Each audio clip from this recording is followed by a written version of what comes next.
They say you can never go home again. I used to believe that, until the day I walked back into Willow Creek after 10 years away and saw him standing there, like no time had passed at all. When my mother called, her voice trembling through the receiver, I knew. Lila, she said, your father's not doing so well. The doctors think it's time, you should come home. Home. A word that carried more weight than I could handle. New York City had been my home for the last decade, noisy, relentless, alive in every corner. Willow Creek was a ghost that haunted me. A small town with one diner, one grocery store, one church, and one boy I left behind. I hadn't spoken his name in years, but it burned in my mind the moment Mom said come home. Ethan. The boy who carved our initials into the oak tree by the lake. The boy who kissed me under the bleachers after Friday night football. The boy I swore forever to, and then abandoned when my acceptance letter to NYU came. I told myself he would follow. He told me he couldn't leave his father's farm. We fought. We cried. I left. And now, 10 years later, I was driving past the rusted Welcome to Willow Creek sign with a suitcase in my back seat, my heart thundering like I was 17 again. The first familiar place I stopped was Millie's Diner. Same neon sign buzzing, same cracked leather booths, same scent of bacon grease and coffee. And there he was. I swear, my breath caught.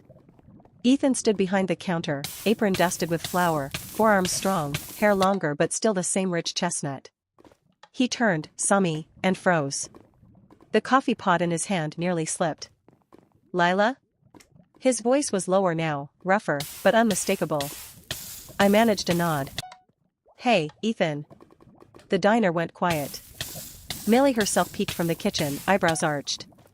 Small towns love their drama, and here it was, the runaway girl back to face the boy she left behind.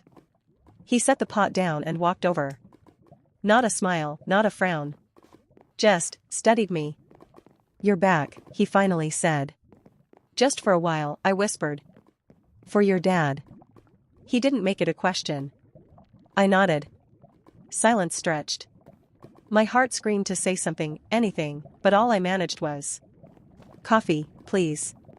His mouth twitched, almost a smile. Still 2 sugars? My chest ached. He remembered. That night, I sat on my old bed staring at the glow-in-the-dark stars still stuck to the ceiling. The house smelled the same, wood polish, lavender detergent, the faint smoke of Dad's old cigars. I should have felt comfort. Instead, I felt like I was suffocating. My phone buzzed. A text, from my sister, Sarah. Sarah, he still looks at you the same way, you know. Me, don't start. Sarah, Lila, everyone saw it today. The whole diner. You broke his heart once. Don't do it again unless you're sure. I threw the phone aside. Except. I couldn't stop thinking of his eyes. That same storm gray intensity that once saw every version of me, shy, wild, hopeful, terrified. I had left Willow Creek to chase big dreams. But now, lying in the dark, I wondered if I had left something more important behind. The next evening, I drove to the lake. Our lake. The one where we carved promises into bark and built bonfires in summer. I didn't expect him to be there. But of course he was. Sitting on the old dock, beer bottle in hand, legs dangling over the water. You always come here when you're thinking, I said softly. He didn't turn. And you always show up when I least want you to. That stung. I walked closer anyway. I didn't know you'd be here. Well, it's a small town. Not many hiding places. Silence stretched, broken only by crickets and the lapping water. I'm sorry, Ethan, I whispered. For what? His jaw clenched. For leaving? For not calling? Or for showing up 10 years later and acting like nothing happened? I flinched. All of it. He finally turned, eyes glinting in the moonlight.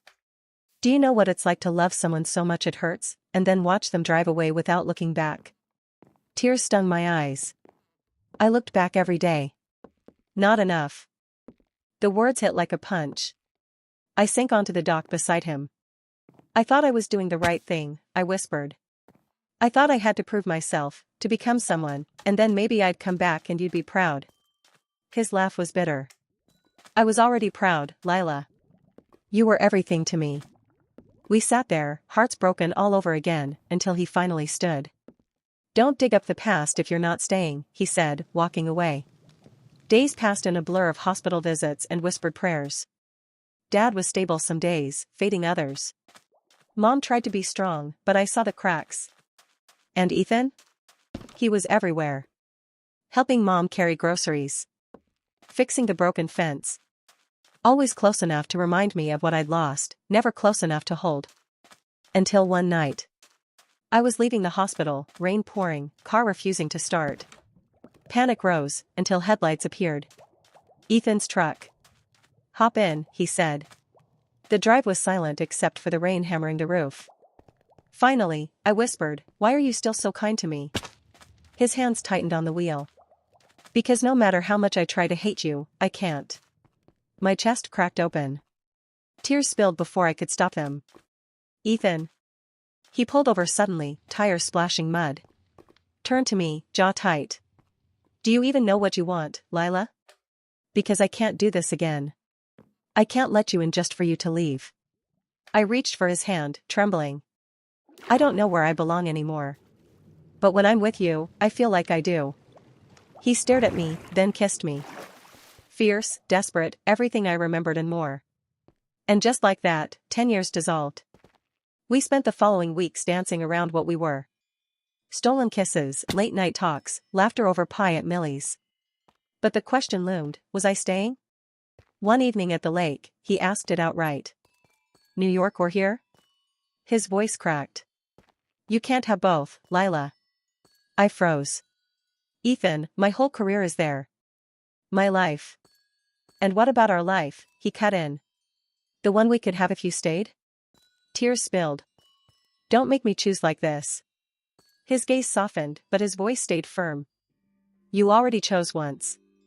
If you walk away again, don't come back." The night Dad passed, Ethan was the one who held me. I cried until my throat was raw, until my body gave out. He never let go. The funeral blurred. Condolences, flowers, casseroles.